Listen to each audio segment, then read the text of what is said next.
आयोजक मिस्टर वर्मा और मिसेज पटेल खड़े थे। मिस्टर वर्मा एक मोटे ताजे चश्मे वाले व्यक्ति थे जो हमेशा जोर जोर से बोलते थे। मिसेज पटेल एक मिलनसार महिला जो अपने गहनों और साड़ियों के लिए मशहूर थी। रोहन को देखते ही मिस्टर वर्मा चौंक गए। अरे, ये तो मीरा कपूर हैं। लेकिन आप यहाँ कैसे? रोहन ने घबराते हुए कहा। नहीं, मैं मीरा कपूर नहीं हूँ। मेरा नाम। लेकिन मिसेज पटेल ने उसे बीच में रोक दिया। अरे, शर्माए मत मीरा जी, हम समझ गए आप यहाँ गुप्त रूप से आए हैं। आपका स्वागत है। रोहन ने सोचा कि अगर वह सच बताएगा तो शायद बात बिगड़ जाए।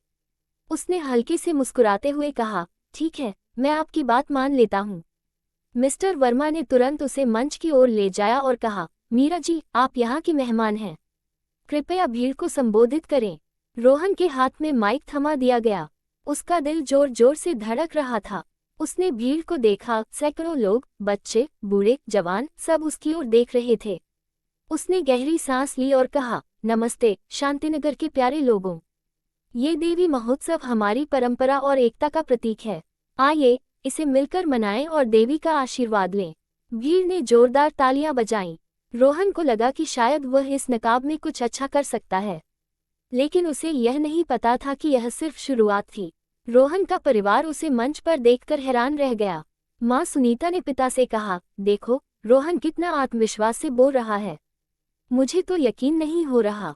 राहुल ने हंसते हुए कहा, भैया तो स्टार बन गए, अब इन्हें बॉलीवुड में भेज देना चाहिए।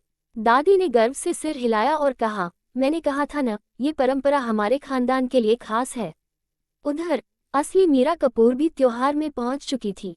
वह अपने मैनेजर के साथ एक साधारण कुर्ते में आई थी ताकि कोई उसे पहचान न सके। लेकिन जब उसने रोहन को मंच पर देखा तो वह मुस्कुराई। उसने अपने मैनेजर से कहा, देखो, ये लड़का कितना अच्छा कर रहा है। मुझे बुरा नहीं लग रहा कि लोग इसे मुझ समझ रहे हैं। चलो, इसे थोड़ा मजा लेने दो। रोहन को अब मीरा बनकर कई काम करने पड़ रहे थे। उसे बच्चों के साथ खेल में हिस्सा लेना पड़ा जहां उसे गुब्बारे फोड़ने थे।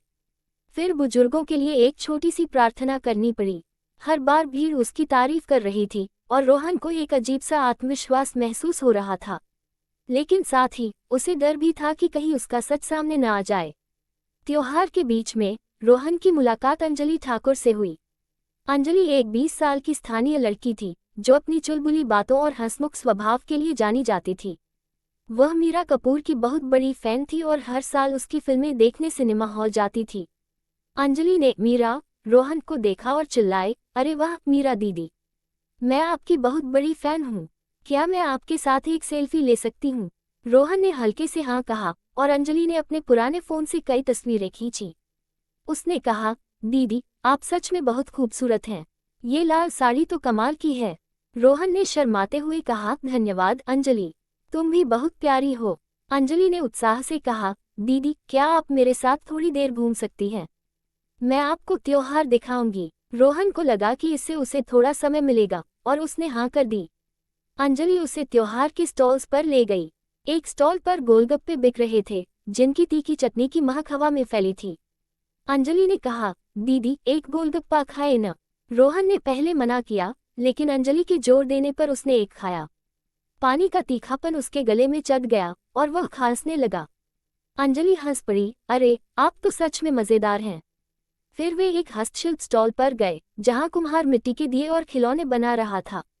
अंजलि ने रोहन को एक छोटा सा मिट्टी का दिया गिफ्ट किया और कहा, यह आपके लिए दीदी, इसे याद रखना। रोहन ने उसे थैंक यू कहा और उसे लगा कि अंजलि के साथ ये दोस्ती कुछ खास बन रही है।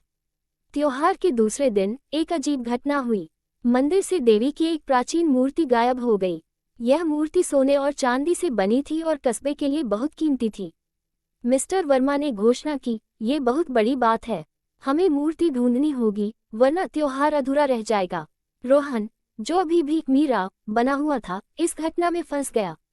मिसेज पटेल ने कहा, मीरा जी, आप एक सेलिब्रिटी हैं, अगर आप लोगों से अपील करेगी तो शायद कोई सुराग मिले। रोहन को मजबूरी में मंच पर फिर से जाना पड़ा।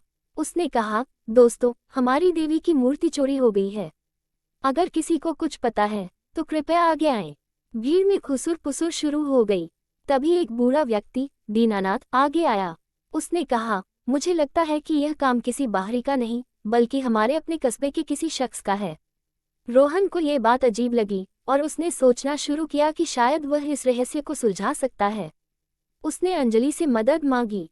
अंजलि ने कहा, रोहन, ओह सॉरी मीरा दीदी, मैं आपके साथ हूँ। चलो कुछ सुराग ढूंढते हैं। दोनों ने मंदिर के आसपास छानबीन शुरू की। उन्हें एक पुराना लकड़ी का बक्सा मिला जिसमें कुछ टूटे हुए गहने और एक फटा हुआ कपड़ा था। रोहन को लगा कि यह चोर का सामान हो सकता है। उसी दिन एक स्थानीय पत्रकार राजेश कुमार रोहन के पीछे पड़ गया। राजेश एक चालाक और जिज्ञासु इंसान था जो हमेशा बड़ी खबर की तलाश में रहता था। उसने मीरा से कहा, मैडम आप यहाँ क्या कर रही हैं? क्या कोई नई फिल्म की शूटिंग है? रोहन ने घबराते हुए कहा, नहीं, मैं बस त्योहार का हिस्सा हूँ। लेकिन राजेश ने और सवाल किए, आपका ये लुक तो बिल्कुल नया है। क्या कोई राज है? रोहन को लगा कि अब वह पकड़ा जाएगा। तभी असली मीरा कपूर वहां पहुंची। उसने स्थिति को संभाला और कहा, अरे यह मेरा डुप्लीकेट है। हमने सोचा कि त्योहार में थोड़ा मजा करें। राजेश ने हंसते हुए कहा, वाह ये तो शानदार खबर है। मीरा ने रोहन को आंख मारी और कहा, तुम अच्छा कर रहे हो लड़के। त्योहार के आखिरी दिन एक नृत्य प्रतियोगिता हुई। आयोजकों ने मीरा से परफॉर्म करने को कहा। रोहन को नृत्य का कोई अनुभव नहीं था और वह घबरा गया। उसने मना किया लेकिन भीड़ ने जोर दिया। मंच पर जाते ही वह लड़खड़ा गया। तभी मीरा ने उसे संभाला और कहा, चलो मैं तुम्हारी मदद करती हूँ। दोनों ने एक साधारण गरबा नृत्य किया और भीड़ ने तालियां बजाईं। नृत्य के बाद रोहन और अंजलि ने मूर्ति चोरी का रहस्य सुलझाया। पता चला कि यह काम मंदिर के पुराने पुजारी के बेटे कमलेश ने किया था जो कर्ज में डूबा था। मूर्ति वापस मिल गई और कस्बे ने रोहन की तारीफ की। त्योहार खत्म होने के बाद रोहन ने अपने परिवार और अंजलि को सच बताया। अंजलि ने कहा, रोहन तुम बहुत अच्छे इंसान हो, मुझे सच पता चलने से कोई फर्क नहीं पड़ता। दोनों ने दोस्ती को आगे बढ़ाने का फैसला किया।